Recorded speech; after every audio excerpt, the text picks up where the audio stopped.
Kita berdoa. Kami bersyukur Bapa, bersyukur untuk kesempatan, bersyukur untuk kebaikan yang terus Tuhan berikan kepada kami. Kesempatan untuk menikmati berkat Tuhan, kesempatan untuk menikmati waktu yang Tuhan berikan, bahkan kesempatan juga untuk menikmati berkat-berkat Tuhan. Terima kasih Tuhan. Dan siang hari ini kami juga bersyukur untuk kesempatan yang Tuhan berikan kepada kami untuk merenungkan firman Tuhan.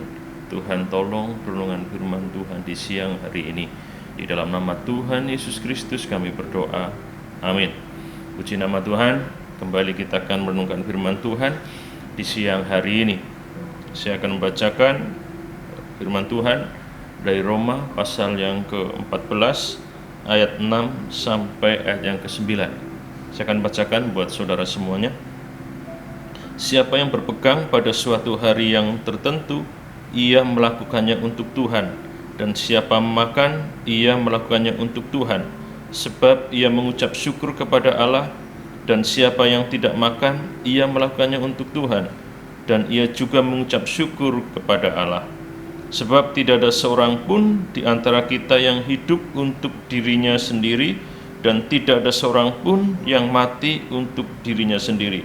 Sebab jika kita hidup untuk Tuhan, dan jika kita mati untuk Tuhan. Jadi baik hidup atau mati, kita adalah milik Tuhan. Sebab untuk itulah Kristus telah mati dan hidup kembali, supaya ia menjadi Tuhan, baik atas orang-orang mati maupun atas orang-orang hidup. Saudara, menarik di dalam pembacaan kita, karena kalau kita lihat di situ Paulus memberikan nasihat kepada dua kelompok yang ada di jemaat Roma. Pada saat itu ada perbedaan pendapat antara dua kelompok. Kalau kita baca dalam pasal 14 ini, ada kelompok yang melakukan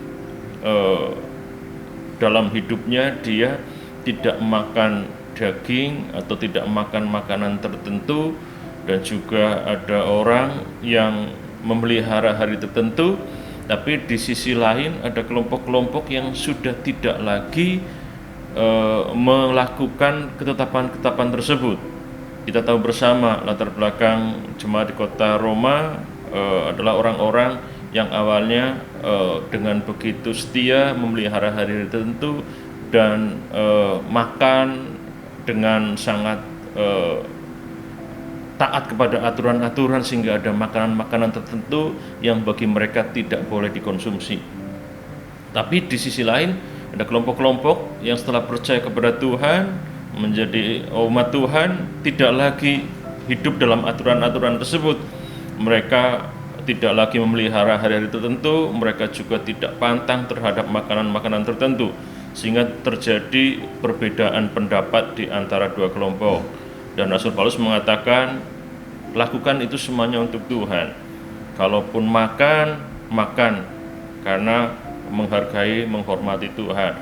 Kalaupun tidak juga demikian, karena makan, tidak makan, itu kita lakukan untuk Tuhan, kita lakukan dengan ucapan syukur kepada Tuhan.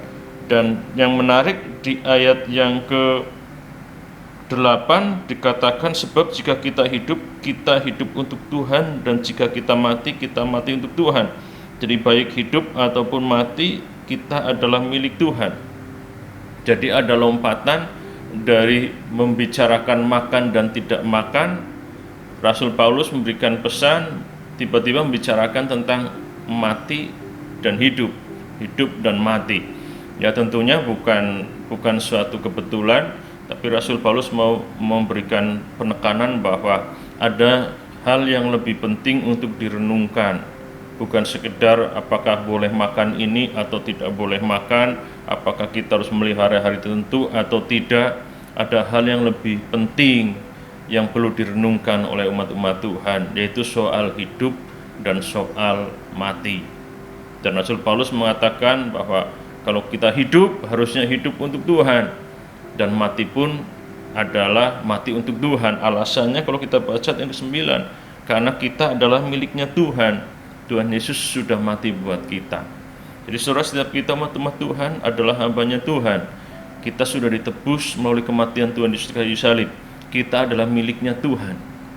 Sehingga ketika kita menyadari akan hal itu, seharusnya kita menjalani hidup kita bukan sesuai atau hanya melakukan sesuai dengan keinginan-keinginan kita, tapi kita harus melakukan apa yang dikeinginan dan kehendak Tuhan. Kenapa? Karena hidup kita bukan lagi milik kita. Kita adalah hamba Kristus, orang yang sudah diselamatkan, orang yang sudah ditebus, orang yang sudah dibeli oleh Tuhan Yesus, sehingga kita menjadi hambanya Kristus. Dan kita tidak lagi hidup mengikuti keinginan kita. Itu yang Rasul Paulus tekankan dalam teks ini. Jadi ini mengingatkan kepada kita semuanya bahwa kita orang percaya adalah miliknya Tuhan, miliknya Yesus. Sehingga harusnya kita menjalani hidup ini bukan untuk diri kita, bukan untuk menyenangkan diri kita semata-mata, bukan hanya untuk melakukan apa yang kita inginkan semata-mata, tapi lebih dari itu, kita menyadari kita miliknya Tuhan, sehingga kita melakukan hidup kita untuk Tuhan. Apakah berarti kita nggak boleh punya cita-cita, nggak boleh punya harapan, nggak boleh punya keinginan? Tentunya bukan demikian.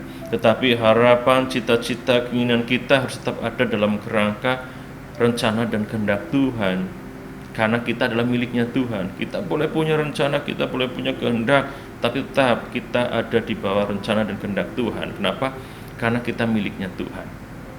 Dan ketika kita hidup untuk Tuhan, ketika kita mati untuk Tuhan.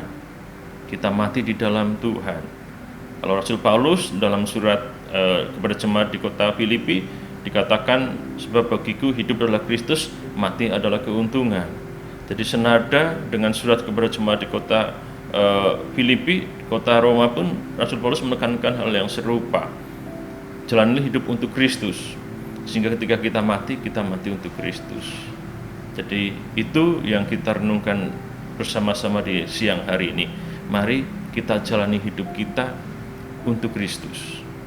Kita menjalani kehidupan kita bagi Kristus. Karena itu kehendak Tuhan.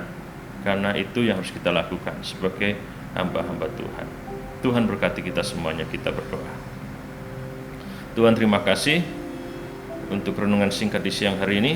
Biarlah kami semuanya menyadari bahwa kami adalah hamba-hamba Kristus, milik Kristus yang menjalani hidup bukan untuk diri kami sendiri, tetapi untuk Kristus sebagai Tuhan kami. Tuhan, tolong kami semuanya di dalam kehidupan kami sehari-hari, kami mengingat akan hal tersebut, sehingga hidup kami pun menjadi berkat bagi orang-orang di sekitar kami, hidup kami pun mempermuliakan nama Tuhan, karena kami menjalani hidup kami untuk Kristus. Terima kasih Tuhan, di dalam nama Tuhan Yesus Kristus kami berdoa, amin.